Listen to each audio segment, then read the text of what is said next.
Hey guys, welcome back to Slinger Shelves. I've got a special piece for me that's been in my collection since it came out now.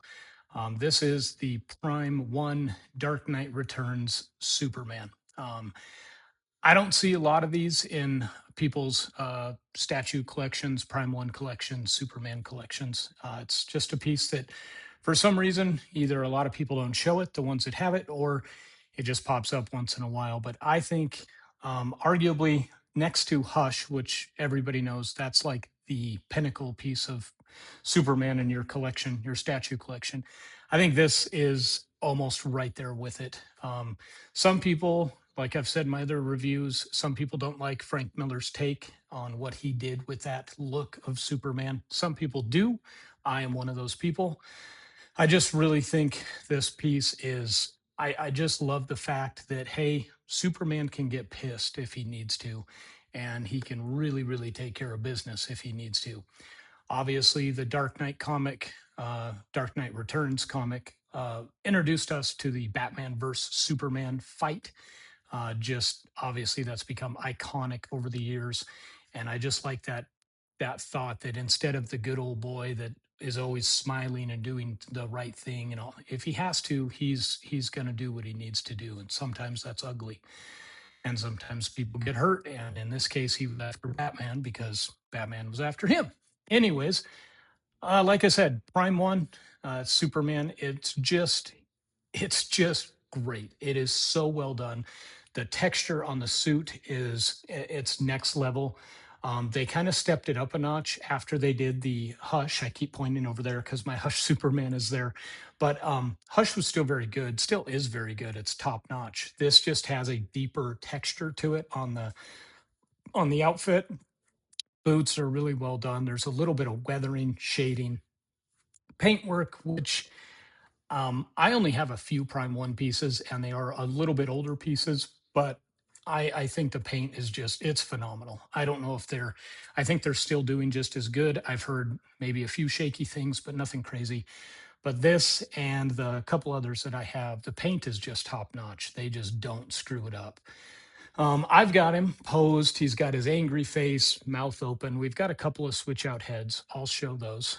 He's holding Batman's helmet that he just tore off. It's got some like burn marks. He probably used his heat vision and all that fun stuff.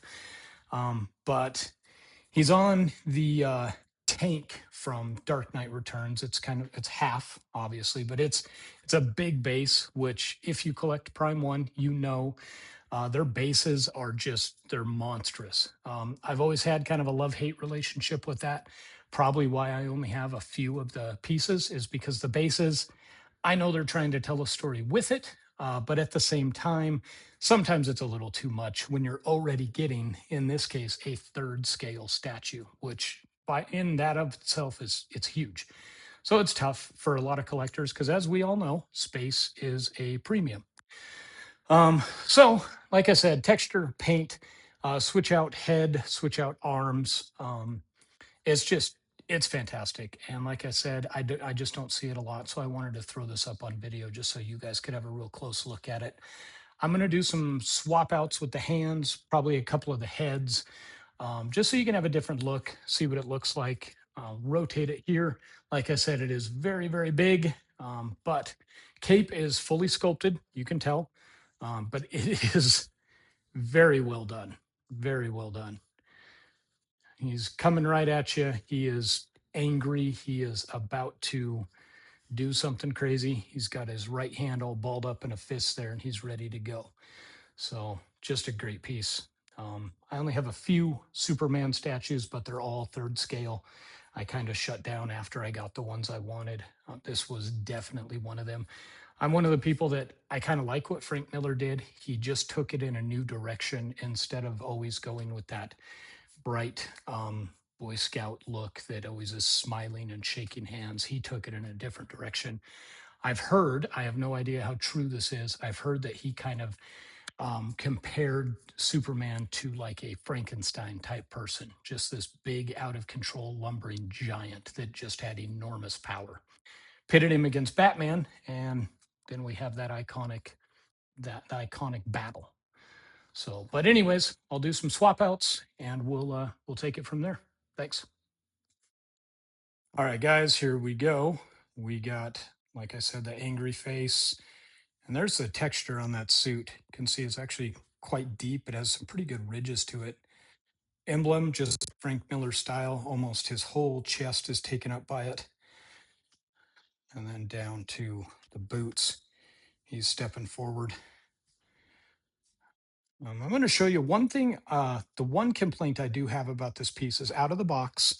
The whole cape is red. I mean, obviously minus that yellow, but the whole piece is red, including the collar.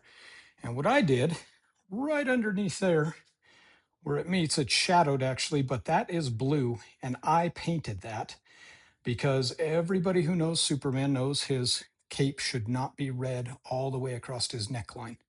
So I did do that. That was an easy deal to do. Had a couple of people ask me. I used some generic, I think it was Tamiya paint, but it's just, it looked very odd with the red. I never liked that, so I did change that. But anyways, he's got his eyes. He's getting ready to go. All right, got a new head on here. Still angry, mouth is closed, heat vision is not turned on. He's just staring at whatever he's after. Got a fist on him there. He's holding the arrow, and if you know, remember he caught one of the arrows in the comic and it like exploded in his face. So that's where that piece comes from. So different look, a couple of switch outs, but it still looks real solid. All right, last one I use or have used is this one, just stern, not angry, but he's serious. And then I just have two regular fists on his arms, not holding anything. There is kind of a, I think it came with the deluxe version. It's a goofy smiling portrait, and I keep that one boxed up. I just don't think it looks good. It didn't go with the piece, never did. So there's that. All right, so got him switched out one more time, back to an angry face. That is my preferred look for him. It just fits what this version is all about. But again, very well done piece. I'm not sure the edition sizes. I know the deluxe was like 350, but I know they made another version on top of that. So it's that plus whatever they did there. But just another one of Primal's really good third scale pieces. So anyways, thanks for watching, guys. Have a good one.